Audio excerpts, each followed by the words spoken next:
Hi everyone, it's Ruben, and today I'm going to be installing a Momo steering wheel on my Toyota Celica. So let's get started. All right, so I ordered this Momo steering wheel. It's a Monte Carlo wheel. I got it off of eBay for $300. Shipping and the price of the wheel together was $300. And I also purchased a hub, which I will show you in a moment, but here's the wheel. Very classic style wheel. I've wanted one of these for a very long time. And after finally seeing one on a friend's Honda Civic, I decided I had to get one for myself because the steering wheel in my car is original and it's not that good looking. And I'm gonna show you guys that in a moment.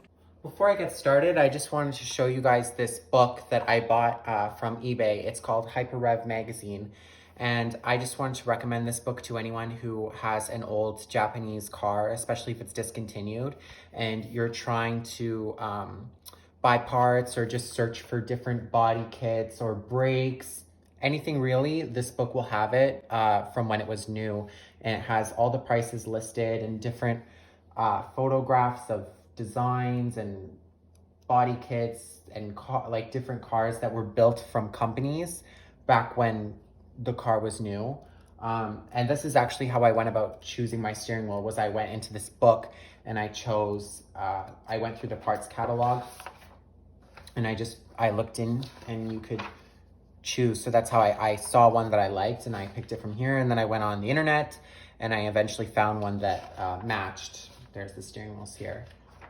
So yeah, they make this for any real Japanese car, I think from the 90s. If they'll have them for the Subaru WRX and the Legacy, Nissan Skyline, Toyota MR2, all those cars have different, oh, here we go. So Skyline, Toyota Hilux, like just lots of different cars that you can buy this magazine for, and it's very helpful. It was about $50, but it's a big book and it has everything, and it's great because if you want to see prices or you want to know if something's genuine, you can use this book for reference. So I do recommend this book for anyone that is in need of information.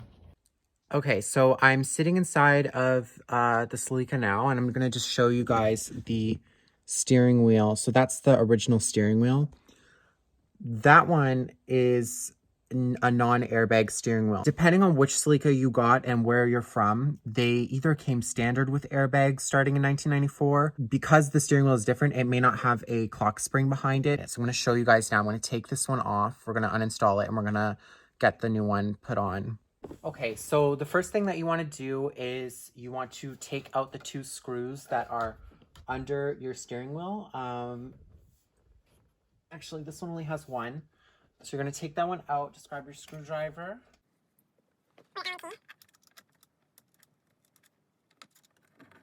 Once that's done, you can pull the airbag off. Okay. And then you can unplug it. Okay, so now once you've got the airbag out, mine doesn't even have that. I'll show you guys what it actually looks like without an airbag inside. That's what it looks like from behind. You just have the horn plug, and to make sure your steering wheel is centered, and you grab your ratchet. This is a 19 mil. We're just gonna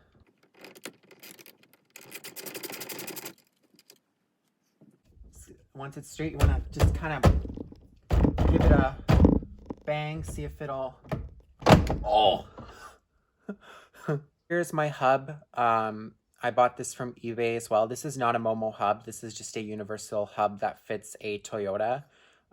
So what I'm going to do is you can see that here on top, it actually has an arrow for which bolt line should be facing up, should be matching the top of the steering wheel.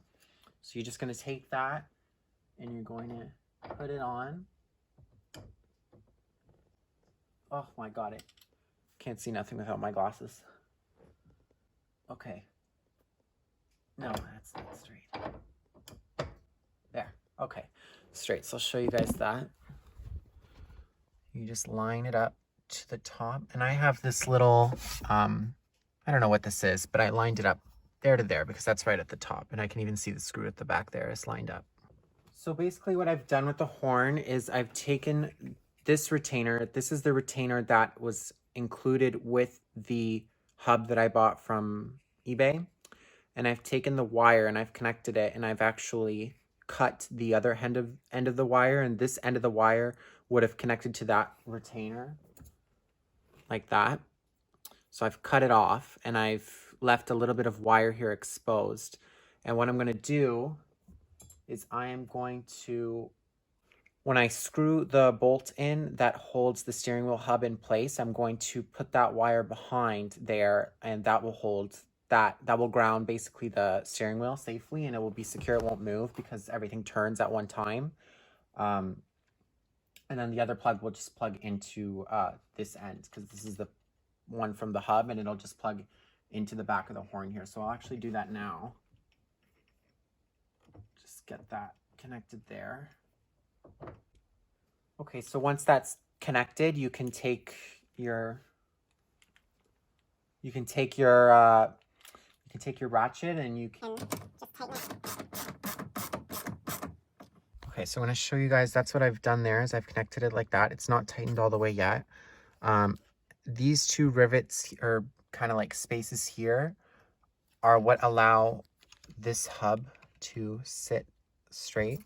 So you want to make sure that the Momo horn is kind of turned a little bit so that it sits straight and flush when the wheel is straight. You can move it around when the wheel is still on if it sticks out enough, but I'm just gonna, kind of like perfectionist. I want it to look nice. Symbol lines up with that little arrow that's on the top of the hub. So once you have the horn set up here, you can test it. I've tested it and I know it works, but I want to keep my battery unplugged here. You can take your cover here and you can just slide it on. It's a little bit tricky to get on this one.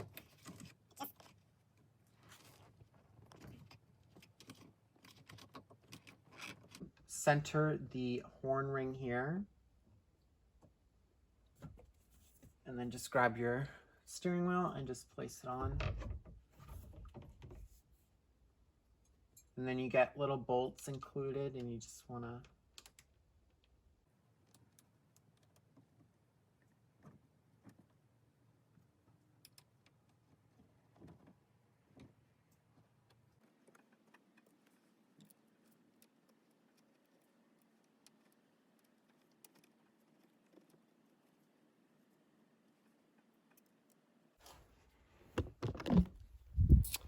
Okay, so that's what it looks like when it's done.